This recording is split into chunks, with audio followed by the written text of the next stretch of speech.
하나님께 영광을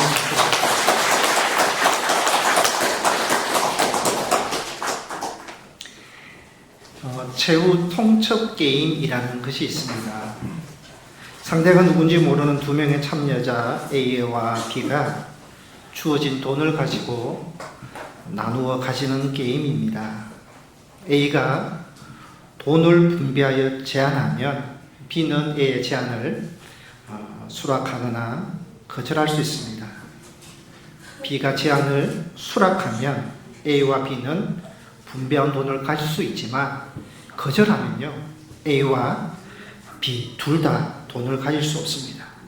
규정은 A가 돈을 어떤 비율로 분배하든 한 번만 할 수 있고 제안을 번복하거나 철회할 수 없고 서로 상의하거나 조율해서 분배할 수 없습니다. 예를 들어서 A와 B에게 10만 원을 주었습니다. 두 사람은 10만 원을 가지고 나누어 가져야 합니다. A가 10만 원을 몇 대 몇으로 분배하여 제한하면 B는 이 제한을 수락할 수도 있고 거절할 수 있습니다. 수락하면 두 사람은 10만 원을 분배한 금액대로 나누어 가질 수 있지만 B가 거절하면 A도 B도 돈을 가질 수 없습니다. 기회는 한 번뿐입니다. 상의할 수도 없습니다. 그렇다면 A는 이 B와 10만 원을 나누어 가지려면 얼마로 분배해서 제한해야 하겠습니까? A의 제안을 B가 거절하면 A도 B도 돈을 가질 수 없기 때문에 잘 분배해서 제한해야 할 것입니다. 만약에 A가 5대5로 5만 원 대 5만 원으로 분배하여 제한하면 B는 오케이 받아줄 것입니다. A가 이것도 불안해서 자기가 좀 손해보더라도 4대6으로 3대7로 해서 자기는 4만 원, 3만 원을 가지고 B에게 6만 원, 7만 원을 가지도록 제안하면 B는 무조건 수락할 것입니다. 그런데요, A가 욕심을 품고요. 8대2, 9대1로 제안해서 자기는 8만 원, 2만 원 가지고 B는 2만 원, 만 원을 가지도록 제안하면요. B는 이 제안을 받겠습니까? 아니면 거절하겠습니까? 만약에 B가 A의 제안이 부당하다고 거절하면요. A도 돈을 받을 수 없지만 자기도 2만 원이든 1만 원이든 공돈을 가질 수 없게 됩니다. 그래서 B가 경제 논리로 본다면 A의 제안이 부당해 기분 나쁘지만 제안을 수용해서 2만 원이라도 만 원이라도 챙겨야 할 것입니다. 그런데 최후 통첩 게임에 참여한 사람들은요, 한결같이요. A가 8대2, 9대1로 분배하면요, 불만과 분노를 터뜨립니다. 경제 논리로만 보지 않고요, 감정적으로, 도덕적으로 봅니다. 어떻게 상대를 이렇게 배려하지 않나? 자기 욕심만 챙기려고 안 하냐? 너무 불공정한 분배지 않느냐? 차라리 내가 2만 원, 만 원 받지 않더라도 부당하고 욕심 많은 A에게 절대 8만 원, 9만 원 가져가게 해서는 안 된다. 그래서요, 이 불공정한 제안을 거절해 버립니다. B는 자기의 작은 이익을 희생하면서까지 A에게 제재를 주어서 서로 돈을 가져가지 못하게 하는 것입니다. 이 실험에 의하면요, B는 자기가 10만, 10%, 20%, 30% 분배받는 제안이 오면요, 대부분 다 거절한다고 합니다. 30%가 자신에게 공짜 돈이지만 그 공짜 돈을 손해보면서 A가 70% 가져가는 것에 대해서 A의 불공성, 불의, 이기심, 탐심을 응징하는 실험 결과가 나타난다고 합니다. 흥미로운 것은요, 이 최후 통첩 게임을 컴퓨터화하면 컴퓨터가 아무리 낮은 금액으로 제안해도 8대2, 9대1로 제안을 해도요, 갈등 없이 컴퓨터 제안을 받아들입니다. 그런데요, 컴퓨터가 제안하는 것을 사람이 똑같이 제안하면 불쾌하게 생각합니다. 거절하면서 나도 못 받지만 상대방이 더 많이 받아가는 것에 대해서 받아가지 못하도록 한다는 것입니다. 이 최후 통첩 게임을 보면 인간은 모든 것을 경제적 이익만으로 보거나 결정하지 않는다는 것입니다. 돈만 본다면요, 아무리 불공정하더라도 수락해서 내가 작은 돈이라도 10,000원이라도 20,000원이라도 챙겨가는 것이 맞겠지만 돈보다 더 중요한 가치가 있다는 것입니다. 사람에게는요, 인간관계에는, 공동체에는요, 공정성이 있어야 되고 배려가 있어야 되고 자비가 있어야 되고 섬김이 있어야 되고 희생이 있어야 된다는 것을 말해주는 게임입니다. 결국은요, 심은 대로 거둔다는 것입니다. 배려를 심고 섬김을 심고 공정성을 심고 사랑을 심고 선을 심은 대로 좋은 것을 거둘 수 있다는 것을 말해주고 있는 것입니다.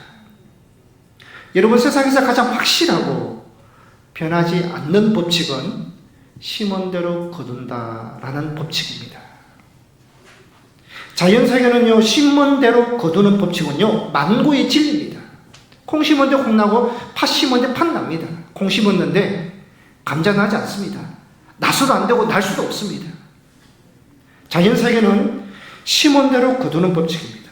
그런데요, 인간세계도 영적 세계도 마찬가지입니다. 심은 대로 거둔다는 것은요, 하나님께서 말씀하신 부분이고 진리입니다.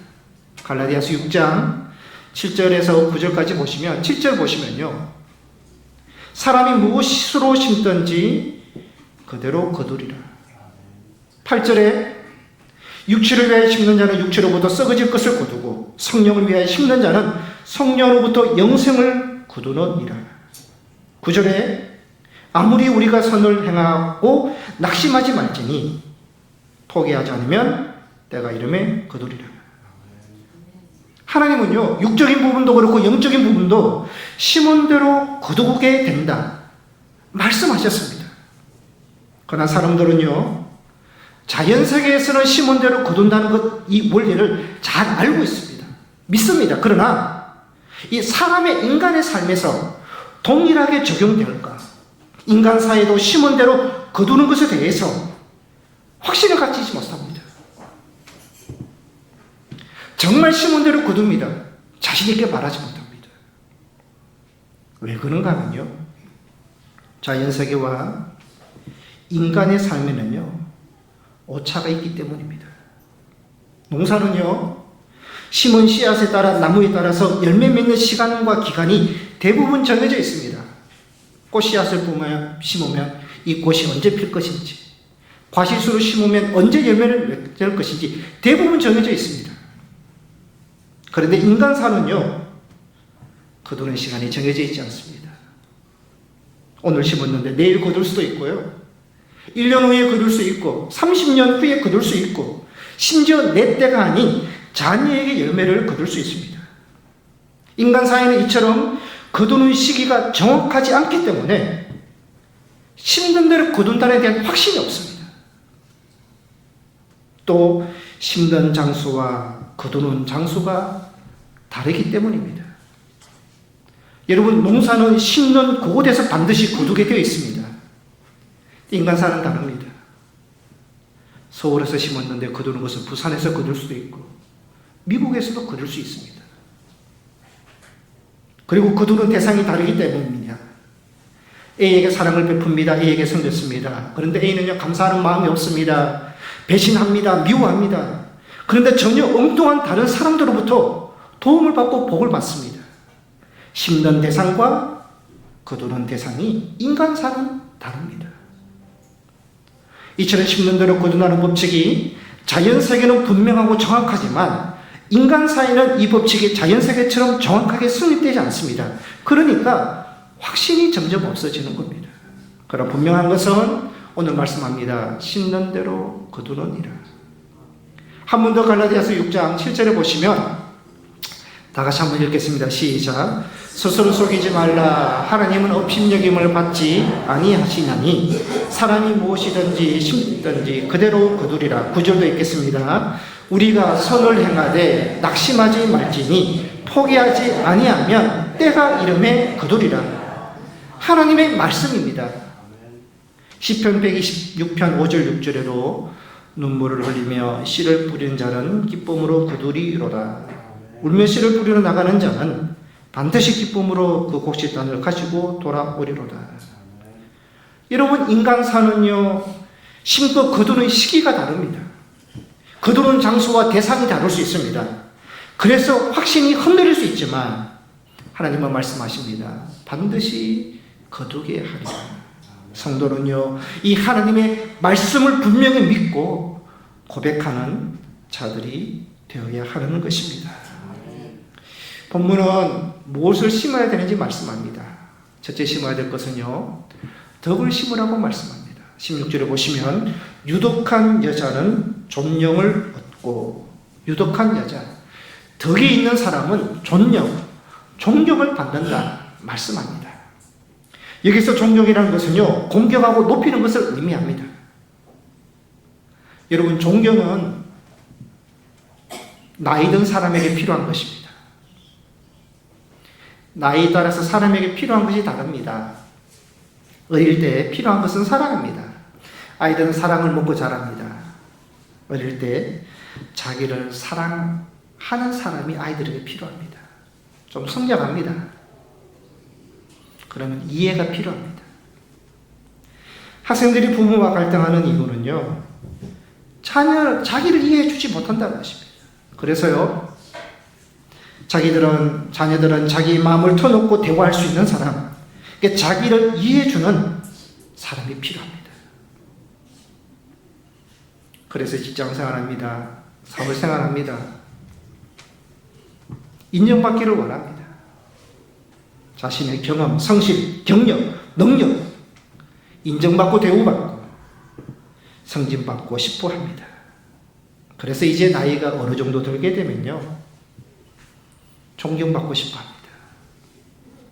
나의 삶에 대해서, 나의 신앙과 말과 행위, 사랑 높임받고 존경받기를 원합니다. 나이가 들면요, 그런 마음을 가지게 됩니다.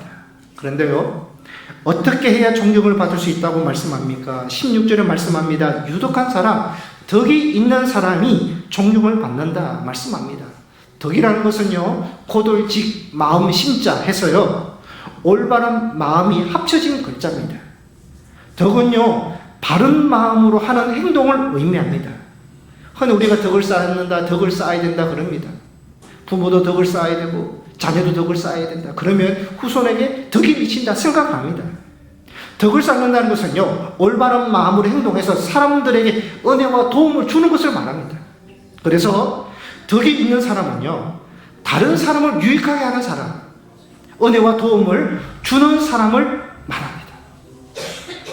덕이 있는 사람이 존경을 받는다는 것입니다. 그러면 저 사람이 덕이 있는 사람인지 아닌지 어떻게 알 수 있느냐?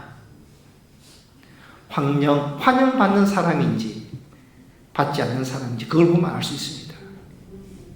여러분, 만남이 있습니다. 모임이 있습니다. 공동체 있습니다. 환영받는 사람이 있고 환영받지 못하는 사람이 있습니다. 환영받는 이유는 어디 있습니까? 유익하기 때문에 환영을 받는 것입니다. 유익을 주고 도움을 주고 은혜를 주고 베푸는 사람이요, 환영받게 되고 좋아하게 되고 존경을 받는 것입니다.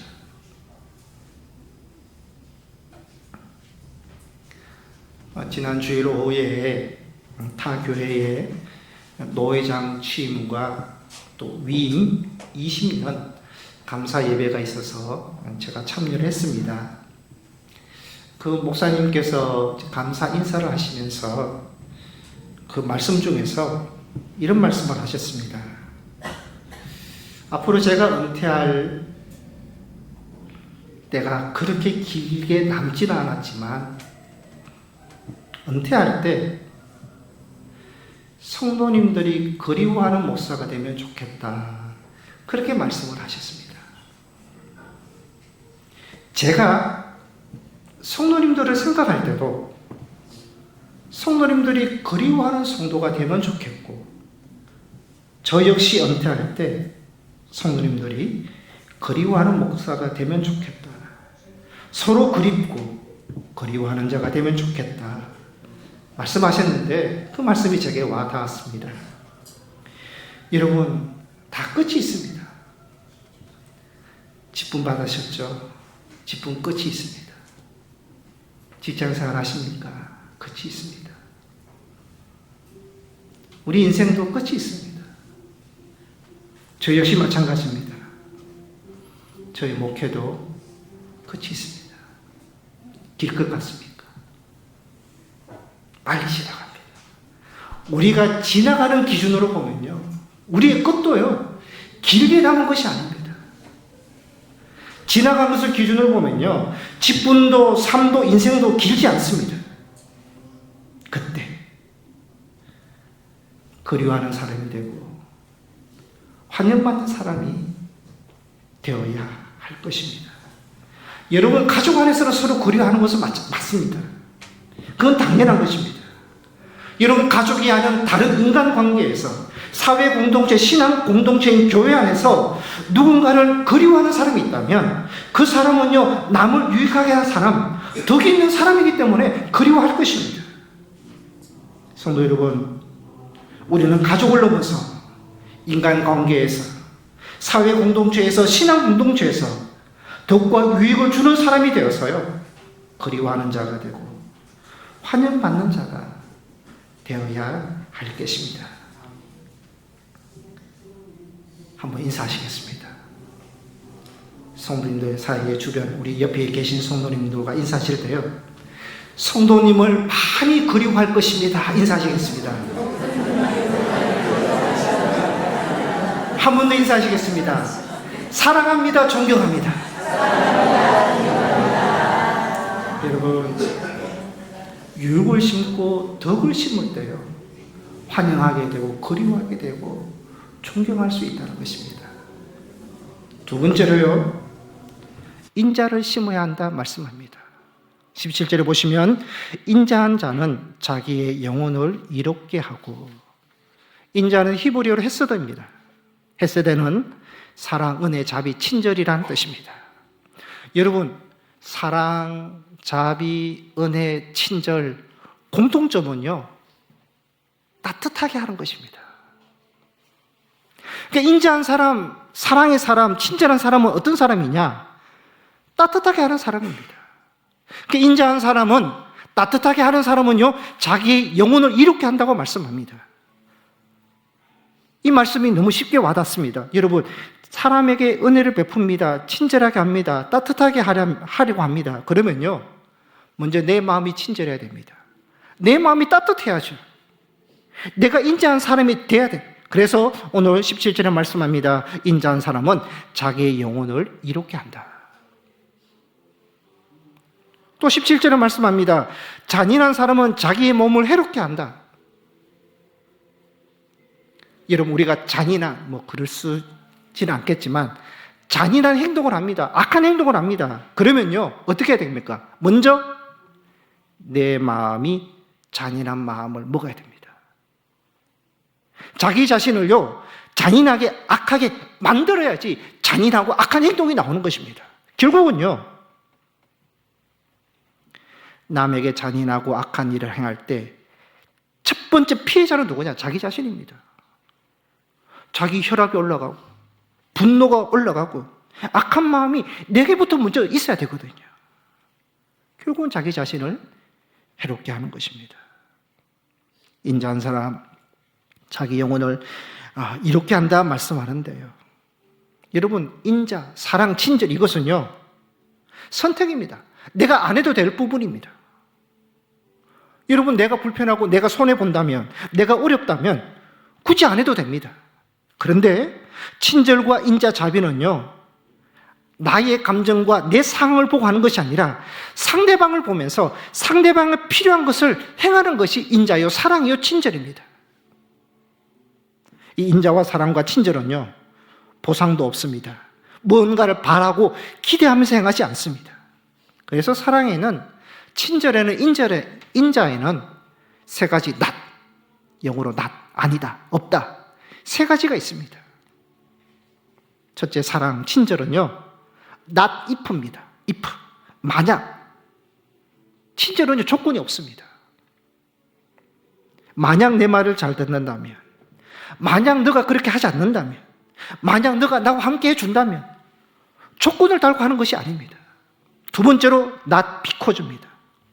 때문에 이유가 없습니다.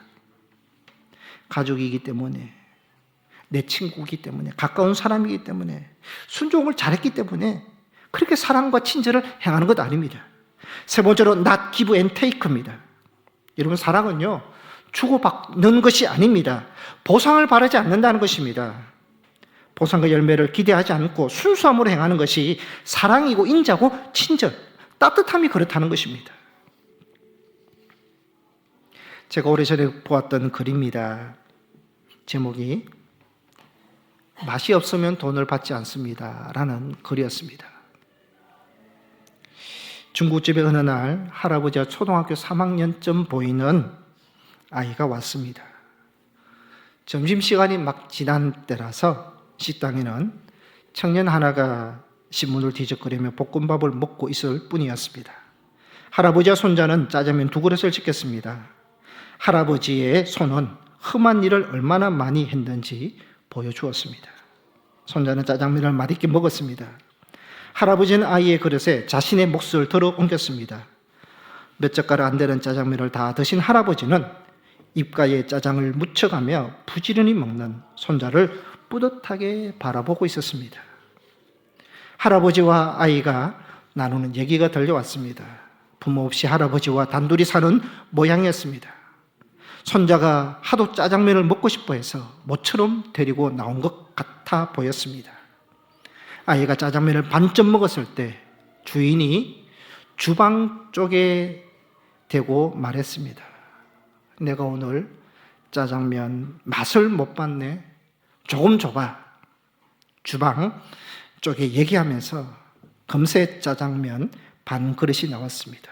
주인은 한 젓가락 입에 대더니 주방장을 부릅니다. 기름이 너무 많이 들어간 것 같지 않나? 간도 잘 맞지 않아. 이래가지고 손님한테 돈을 어떻게 받을 수 있겠나? 그러면서 주인은 아이가 막 식사를 끝낸 탁자로 갔습니다. 주인은 할아버지에게 허리를 깊숙이 숙이면서 죄송합니다. 오늘 짜장면 맛이 별로 없었습니다. 다음에 오시면 꼭 맛있는 짜장면을 드실 수 있도록 하겠습니다. 저희 가게는 맛이 없으면 돈을 받지 않습니다. 다음에 꼭 들려주세요. 손자의 손을 잡고 문을 열며 나가던 할아버지가 뒤를 한 번 더 돌아보았습니다. 주인이 다시 인사를 합니다. 그러자 할아버지가 고맙구려 감사 인사를 했습니다. 주인은 말없이 환하게 웃었다라는 그러한 내용입니다. 작은 사랑, 배려, 친절이 이 글을 읽는 자들에게 따뜻한 감동과 또 따뜻함을 주는 내용입니다. 여러분, 우리의 삶에 따뜻함이 있어야 되지 않겠습니까? 친절이 있고 배려가 있고 인자, 사랑이 나타나야 될 것입니다. 여러분, 우리가 잘 아는 사람이 아니라 알지 못하는 사람에게도 한 번씩 우리가 이유 없는 친절을 우리가 베풀고 한 번씩 우리가 이유 없는 따뜻함을 베풀고요. 따뜻한 말을 우리가 할 수 있어야 될 것입니다. 엘리베이터 버튼을 누르고 기다려주는 것. 요즘 택배 문자가 얼마나 많이 옵니까? 날씨 추운데 너무 고생하십니다. 문자 받으면, 택배 받으면 감사합니다. 수고하십시오. 한 번씩은 작은 가게, 어려운 가게에 가서 물건을 구입하고 야채나 과일을 파는 어르신들에게 잔돈을 받지 않고, 여러분, 우리가 일상에서 만나는 사람에게, 우리가 알지 못하는 사람에게도 수고합니다. 감사합니다. 날씨가 많이 춥습니다. 건강하십시오. 따뜻한 말 한마디, 따뜻한 행동, 친절을 행하는, 그래서 우리가 주변을 따뜻하게 할 수 있는 그러한 사람이 되어야 될 것입니다. 여러분, 가족에게 따뜻하게 할 수 있습니다. 자주 만나는 직장 동료, 또 교인들에게 따뜻하게 할 수 있습니다. 전혀 모르는 사람에게도 따뜻한 말과 행동, 친절을 우리가 할 수 있는 것입니다. 여러분, 오늘 우리가 예배를 드립니다. 이번 한 주도, 아니 오늘만이라도 친절과 따뜻한 말로 주변을 따뜻하게 해줄 수 있는 것입니다. 여러분, 우리가 지나간 자리, 말과 작은 행동에 따뜻함과 친절이 묻어나야 됩니다. 인자를 심으라는 것입니다. 세 번째, 구제를 심으라 말씀합니다. 잠언 기자는요, 사람들이 알고 있는 일반적인 상식을 뛰어넘는 말을 합니다. 24절에 보시면요, 헛되이 구제하여도 더 부하게 되는 일이 있나니 과도히 아껴도 가난하게 될 뿐이라. 구제하는데 내 것에서 나가는데 부하게 된다. 아끼고 아껴도 생각지 않은 일에 물질이 지출되는 경우도 있다. 그렇게 말씀합니다. 여러분, 구제한다는 것은 흘러보낸다는 것입니다. 여러분, 흘러갈 때 건강합니다. 여러분, 몸도 흘러갈 때요, 건강합니다. 피가 흘러가지 못하고 막히면요, 얼마나 위험합니까? 사람 사이도 마찬가지입니다. 인간관계도요, 대화가 막히고 답답하면요, 불편합니다. 소통하고 흘러가면 좋은 관계를 맺을 수 있습니다. 여러분, 사랑도 받기만 하면 안 됩니다. 작은 사랑이라도 흘러보낼 때 더 큰 사랑이 됩니다. 물질도 재능도 축복도 은혜도 나에게서 흘러가야 됩니다. 그럴 때 더 풍성해진다는 것입니다. 25절 말씀을 우리 함께 읽겠습니다. 시작. 구제를 좋아하는 자는 풍족하여 질 것이요 남을 윤택하게 하는 자는 자기도 윤택하여 지리라. 아멘. 구제하면요, 풍족해진다. 남을 대접하고 남을 윤택하면 그것이 내게 돌아온다고 말씀하고 있습니다. 여러분, 갈릴리 바다와 사해 바다가, 갈릴리 바다는 생명 있는 바다라 그러고 사해 바다는 죽은 바다라 그럽니다. 여러 가지 이유가 있겠지만 갈릴리 바다는요, 지중해에서 들어오는 물을 흘러보냅니다. 근데 사해 바다는요, 받기만 하지 흘러보내지 않습니다. 죽은 바다라 그럽니다.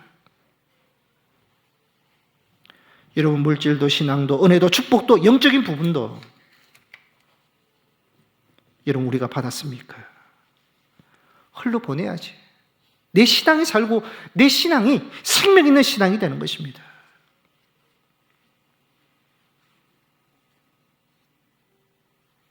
어떤 성도님이 이런 고백을 했습니다. 저는 사랑이 없습니다. 어떻게 하면 사랑할 수 있습니까? 어떻게 해야지 사랑이 생길 수 있겠습니까? 여러분, 사람들을 사랑할 수 있는 사랑이요, 내게 없습니다. 사랑의 근원이 우리 자신이 아닙니다. 내게 없는 사랑을 사랑하려고 하니까 사랑할 수 없는 것입니다. 그러니까 사랑의 시작은 어떻게 돼야 되느냐? 여러분, 내가 사랑을 받고 있다는 것을 알고 느낄 그때부터 사랑이 시작이 되는 것입니다. 사랑의 근원, 수원지는 하나님입니다. 성도의 사랑은요, 어떻게 해야지 할 수 있느냐? 하나님께서 나를 사랑하시고 내가 지금 사랑을 받고 있는 그 사랑을 알 때 반사하는 반사체가 돼야 됩니다. 나는 사랑을 받는 사랑을 가지고, 내가 받은 은혜를 가지고, 내가 받은 축복을 가지고 반사시키는 것입니다. 내게 있는 것을 하는 것이 아니라 내가 주님으로부터 받은 것을 가지고 반사하는 그 사랑이 되어야 된다는 것입니다. 잘 섬기고 잘 대접하는 성도가 계십니다. 한결같이 고백합니다. 하나님께서 주셨기 때문에 내가 섬기는 것입니다. 하나님 내게 은혜를 주시고 축복을 주셨기 때문에 감사하는 마음으로, 기쁜 마음으로 그렇게 섬긴다고 고백하십니다. 여러분, 성도는 반사체입니다. 받아서 드리고, 받아서 섬기고, 받아서 나누는 자들입니다. 그래서 섬기고 나누고 베푸는 자들이 먼저 해야 될 것은 내가 하나님으로부터 받고 있습니다. 이것을 믿고 고백하고 인정하셔야 됩니다. 그럴 때 내게서 나갈 수 있는 것입니다. 수원지는 상수도의 물을, 보낼 물을 모아두고 처리하는 곳을 수원지입니다. 수원지. 여러분, 수원지의 권한은 내가 아닙니다. 내가 수원지가 아닙니다. 많은 사람들이 내가 수원지라 생각하니까 내 것을 주고 나면, 내 것이 나가면 나는 받을 곳이 없는데 내가 줄어드는 거 아니냐, 말라지는 거 아니냐, 그 생각을 가지니까 인색해지는 겁니다. 그러나 여러분, 수원지는 하나님입니다. 그러니까 하나님이 수온지라 생각 한번 해보십시오. 하나님의 수온지는 영원히 마르지 않는 어마어마한 엄청난 수온지입니다. 우리는 그 하나님의 수온지로부터 공급을 받습니다. 내가 어느 정도 나가더라도 여러분, 내 그릇만큼, 내가 흘러보내는 만큼 언제든지 하나님께서 다시 공급해 주신다는 것입니다. 그래서 우리는 하나님이 수온지이기 때문에 나를 통해서 흘러보낼 때 채워주시고 풍성케 해주신다는 것을 우리는 믿고 고백해야 되는 것입니다.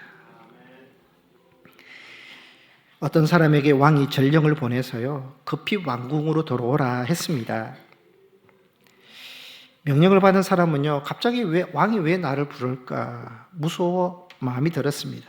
그래서 평소에 가장 가까이 지내는 친구에게 부탁을 했습니다. 친구야, 왕이 나를 왕궁으로 오라는데 혼자 가려고 하니까 너무 무섭다. 좀 같이 갈 수 있겠냐. 그러니까 친구가요, 그렇게 친했던 친구가 미안한데 나는 함께 갈 수 없어. 그랬습니다. 어쩔 수 없이 두 번째 친구에게 가서 함께 가달라고 부탁했습니다. 근데 두 번째 친구가 내가 부탁을 하니까 가긴 가겠는데 왕궁 입구까지만 내가 가줄게. 그랬습니다. 이번에는 별로 친하지 않는 세 번째 친구에게 가서 왕이 부르는데 함께 가주겠냐 부탁을 하니까요, 세 번째 친구는 흔쾌히 내가 함께 가겠다. 그리고 내가 왕에게 가서 자네가 얼마나 좋은 사람인지 내가 말씀드리겠대. 그렇게 말을 한 겁니다. 여러분, 이 첫 번째 친구는 돈입니다. 돈은 냉정합니다. 우리와 끝까지 함께 할 수 없습니다. 두 번째 친구는요, 가족입니다. 가족은요, 죽음의 입구까지 함께 할 수 있습니다. 세 번째 친구는 친자, 선행입니다. 이 선행은요, 천국까지 가서 이 사람이 어떠한 삶을 살았는지 증언 합니다. 여러분, 천국까지 가지고 갈 수 있는 것이 믿음이고 사랑이고 선행, 친절, 구제라는 것입니다. 탈무드에 나오는 이야기입니다. 말씀을 요약하겠습니다. 심는 대로 거둔다. 이것은 자연의 원리이면서 하나님께서 우리에게 말씀하시는 영적 진리이기도 합니다. 먼저 여러분, 심어야 됩니다. 좋은 씨앗을 뿌려야 됩니다. 심어야 됩니다. 그리고 심은 대로 거두게 하시는 하나님을 믿어야 됩니다. 우리의 삶의 공급자가 하나님이라는 것을 믿고 받은 은혜와 사랑을 흘러보낼 때 하나님께서 다시 채워주시고 풍족해 주실 것을 우리가 믿어야 됩니다. 좋은 씨앗을 심고 좋은 것을 거두고 다시 흘러보내어 더 풍성해지는 여러분의 신앙과 삶이 되시기를 바랍니다. 심은 대로 거두는 복이 여러분에게 있으시기를 축복합니다. 기도하시겠습니다.